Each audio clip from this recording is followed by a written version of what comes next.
Hello, citizens of YouTube land. Hey. It's your president and your VP.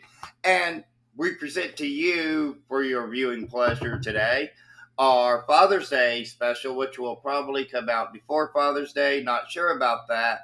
But today's review is, of course, Lair Lair, which is a 1997 movie that was directed by Tom Shadyac and stars Jim Carrey, Jennifer Tilly, Justin Cooper, and Carrie Elwes. Those are your main core people that you should worry about. Oh, also, there's Jim Carrey's ex-wife in the movie, and she's a pretty prominent player in the film too, but is more or less a bit player than everything else. So, with that being said, this movie also was made for $45 million, and it grossed $302.7 million, making it a smash hit, and it currently has an 83% on Rotten Tomatoes. Nice. And you know what? I kind of agree with that assessment on it. Alright, so the film opens up with an elementary school, right, guys? And it opens up, and many different kids are going around saying what their dad's professions are. And then we get to Max, and well, he says this. My dad. At me and thinking, "You're a liar! You're a liar!" A liar. That's all you need. And it's a very accurate statement, too, because Jim Carrey, he's a lawyer, but he's, not very truthful because he's a liar, And, basically Jim Carrey is supposed to take his kid, is supposed to, pick up his kid and whatnot, but, he gets distracted and all that from different stuff that he has to do. There's this birthday party that he's supposed to go to that happens more or less that same day. And so Jim Carrey, before that though, he has custody of his kid for the day, right? Because him and his wife are divorced, so he has custody for his kid for the day, right? And he's supposed to go take him to see a cage match. And it was Randy Macho Man Savage and somebody else? Ravishing Rick Rude in a steel cage. Come on, man. There's nothing more important than going to go see Randy Macho Man Savage and Ravishing Rick Rude in a steel cage match, alright? Especially when you're 5 years old and it's 1996. Exactly. So anyways, like I said, he's supposed to go take him to that, but he comes up into the office, shown here. I'm confused. And the cat's in the cradle and the silver spoon, little boy blue and the man on the moon. And we use that specific song to really drive in the point that he's basically making Max disappointed in him, And then later on, he gets this divorce case with Jennifer Tilly's character, right? On the same day, mind you. On the same day as his son's birthday party, And he gets this divorce case, right? And he basically becomes the lawyer and says that if he wins the divorce case, that he could become a partner. And his boss is...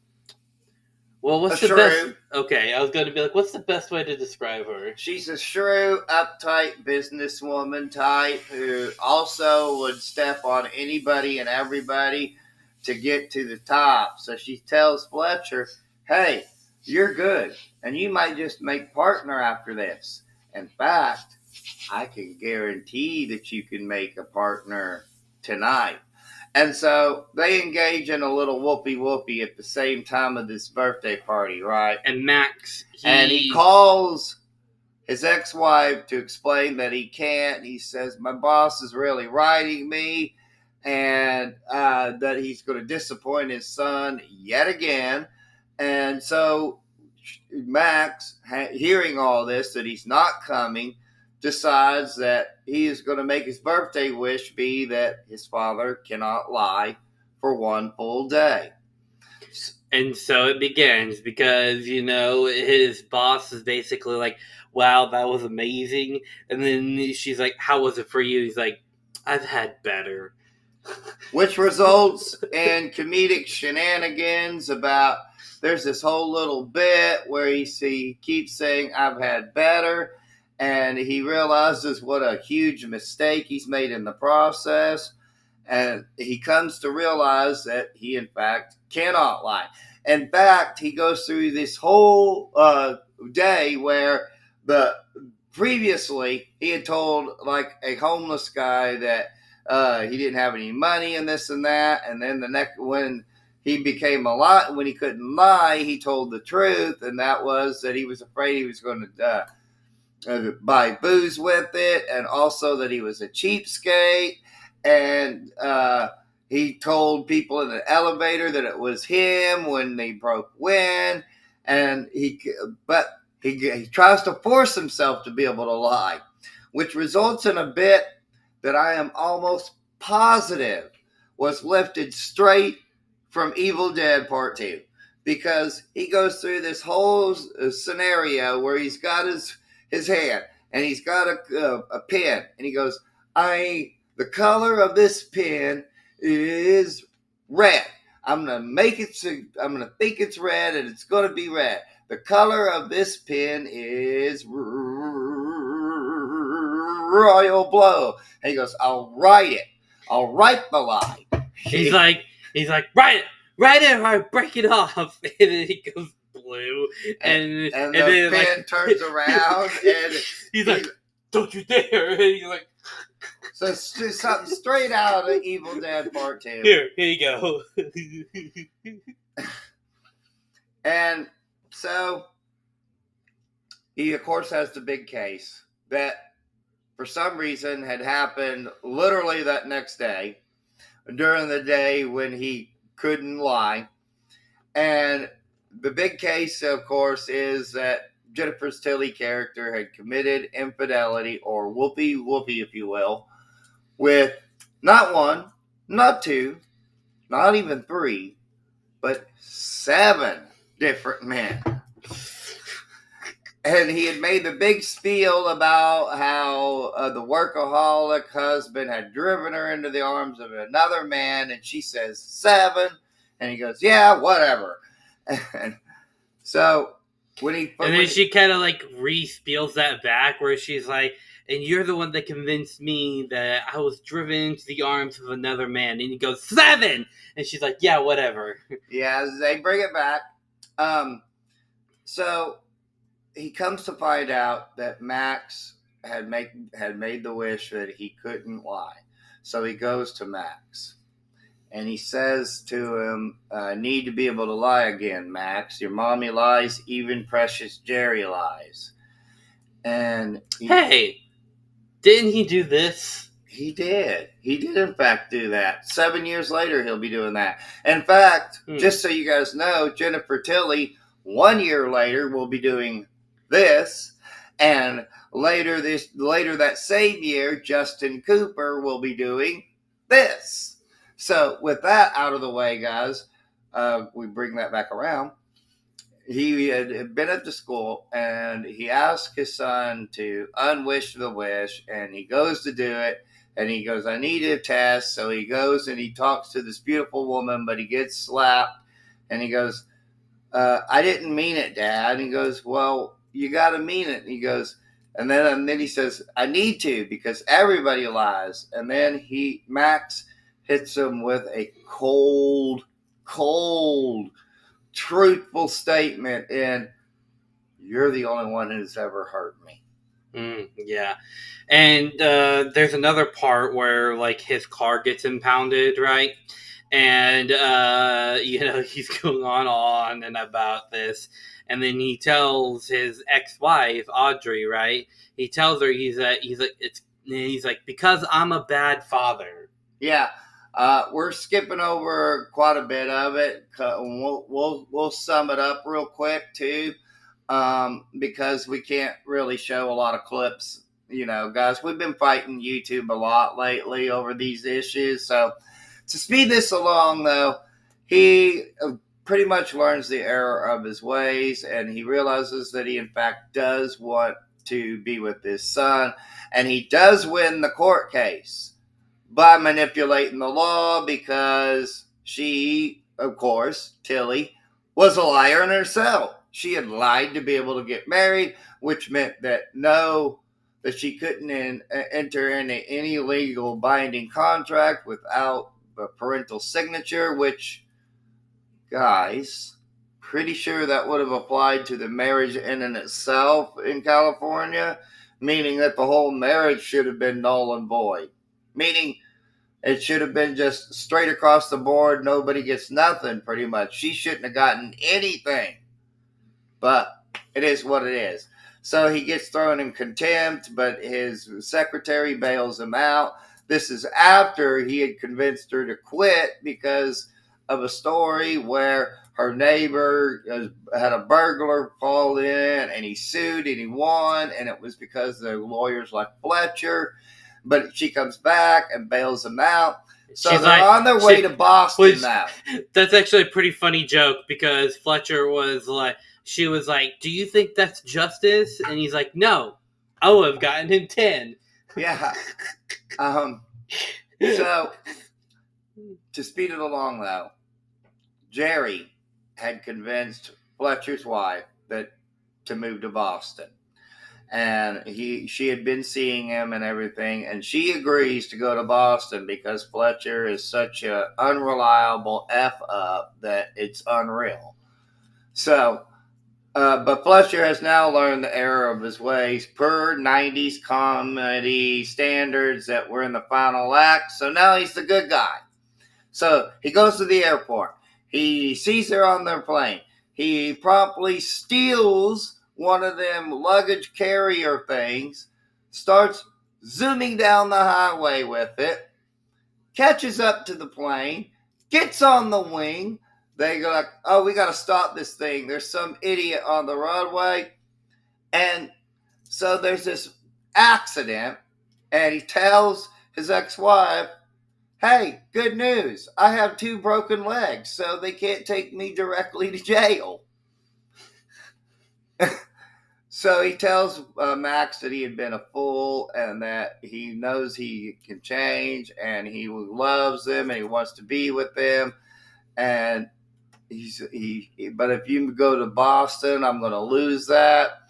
And Max says, "Do we have to go to Boston, Mom?" And Max's mom says, "No, we don't have to." But Jerry, now guys, Jerry is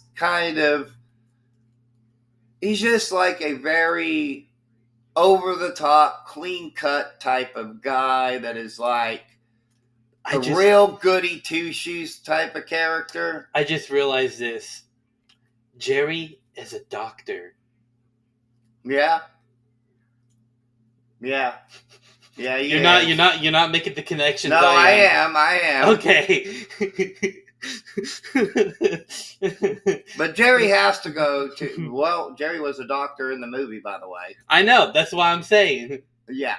So he has to go to Boston because the hospital needs him there, and he tells her that it's an open-ended ticket. But that don't mean jack squat because 1 year later, they're at the 6th birthday party. And it's Fletcher, and it's Jerry's mom, or excuse me, it's Max's mom, and it's Max. And they're having the birthday party, and he goes, "Hey, maybe we should leave the lights on, or maybe we should, yeah." And he goes, "Oh, come on, you can't believe in superstitions. This can't happen again." So blows a candle out, and it turns out that Fletcher and Max's mom are kissing, and he goes, "Max, did you wish for me and your mom to get back together?" And he goes, "No, I wish for rollerblades." And that's how it ends, with them back together and him having seen the error of his ways. And guys, Lair Lair is a top-notch comedy, okay? Even now, you're probably going to be laughing like from the turkey scene alone will probably cause fits of laughter where you can't stop. Okay? Jim Carrey is at his all-time peak here. This is 1997 Jim Carrey, so he's on top of his game. Jennifer Tilly also brings a presence, an unseen force of nature in this film is what I can pretty much describe her as. And Justin, despite being a child actor, really holds it together and really sells that his dad's not there for him. Mm-hmm. And Tom Shadyac, of course, had directed Jim Carrey before and will direct Jim Carrey again in this, which we'll cover at a future date. So, with that, though, guys, I guess we got to give a final rating for this one. And it has to be 5 out of 5. What say you? Also a 5 out of 5.